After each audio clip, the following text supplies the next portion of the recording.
stunting atau kondisi tubuh yang lebih pendek dari standar akibat kekurangan gizi masih menjadi masalah utama bagi bayi dan anak di bawah usia 2 tahun di Indonesia. Ternyata Indonesia berada di peringkat keempat penyumbang terbanyak anak stunting di dunia. Kalau nomor satu itu kekurangan gizi, maka yang nomor satu terkena adalah otaknya.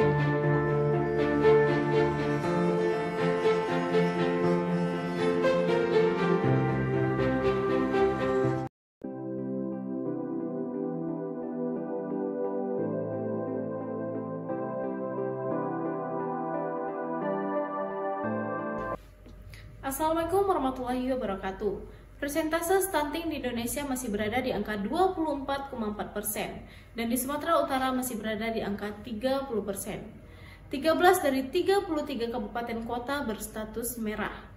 Angka ini bisa kita tekan dengan melakukan penyuluhan dan edukasi kepada ibu hamil untuk pencegahan stunting.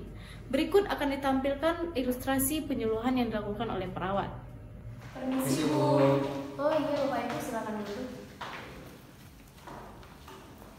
Ada yang bisa saya bantu Bapak Ibu? Jadi gini Bu, saya dengar-dengar berita tentang stunting. Kami pasutri baru belum memahami apa itu stunting Bu. Oh begitu, jadi begini Pak, stunting itu suatu kondisi gagal tumbuh pada anak akibat dari kekurangan gizi kronis, sehingga anak terlalu pendek untuk usianya. Oh begitu ya Bu, terus gimana cara pencegahannya Bu? Nah, ibu kan lagi hamil nih, saya mau tahu dong gimana keseharian ibu di rumah selama ini. Kalau saya Bu, saya bangun pagi jam 6, lalu olahraga pagi. Untuk sarapan saya suka makan buah, saya juga minum susu. Makan siangnya ya nasi, ikan, sama sayur. Terkadang saya selingi dengan makan daging. Saya juga konsumsi suplemen untuk ibu hamil. Sudah bagus Ibu kebiasaan baiknya, ditingkatkan lagi ya Bu ya. Kalau Ibu Ting bagaimana kebiasaannya di rumah sehari-hari?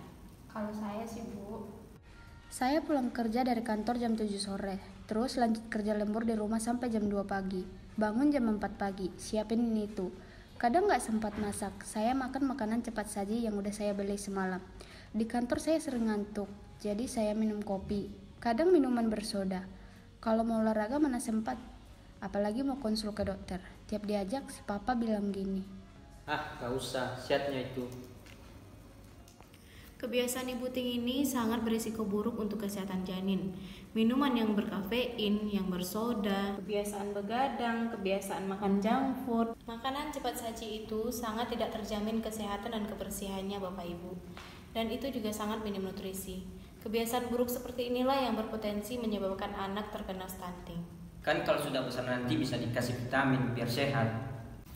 Tidak hanya itu Bapak. Risiko stunting hanya bisa dicegah dari kebiasaan ibu masih mengandung hingga nanti bayi sudah lahir.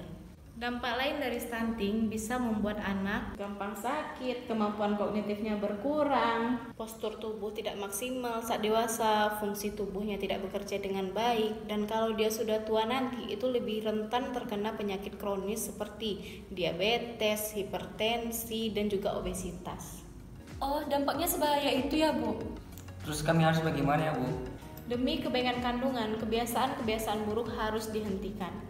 Dan juga kebutuhan nutrisi ibu harus tercukupi dan terpenuhi, seperti mengkonsumsi buah-buahan, sayur-sayuran, susu, suplemen, agar nanti ketika melahirkan pun nutrisi ibu dan anak terpenuhi. ASI pun nantinya juga berkualitas, karena ASI adalah sumber nutrisi terbaik untuk si bayi agar terhindar dari potensi terjadinya stunting. Dan rutinlah mengecek kandungan kepada dokter agar perkembangan janin terpantau. Nah, seperti itu Bapak Ibu. Apakah ada lagi pertanyaan yang ingin Bapak Ibu tanyakan? nggak ada Bu. Terima kasih banyak ya Bu. Kami jadi paham bahaya stunting dan pencegahannya. Iya Bu, sama-sama. Semoga selalu sehat ibu dan bayi. Dari ilustrasi tadi dapat disimpulkan bahwa beberapa faktor terjadinya stunting diantaranya karena kurangnya nutrisi pada ibu hamil. Akibatnya gizi pada anak dalam kandungan tidak tercukupi. Selain itu, faktor lain dari stunting yaitu karena terjadinya infeksi pada ibu hamil. Kehamilan dari pernikahan dini, jarak kelahiran yang dekat, gangguan mental pada ibu hamil, dan juga hipertensi. Gerakan masyarakat hidup sehat. Cegah stunting itu penting.